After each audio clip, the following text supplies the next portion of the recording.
Hello again, folks. Today I thought I would have a little pick on this laminated focus made in China padlock.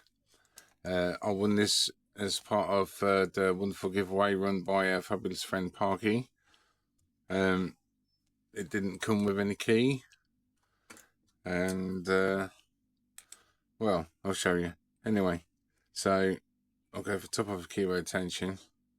I'm going to use this custom pick by Papa Smurf, and normally when I go in, I personally normally like to just go straight into the back and have a little drag back and feel what's going on.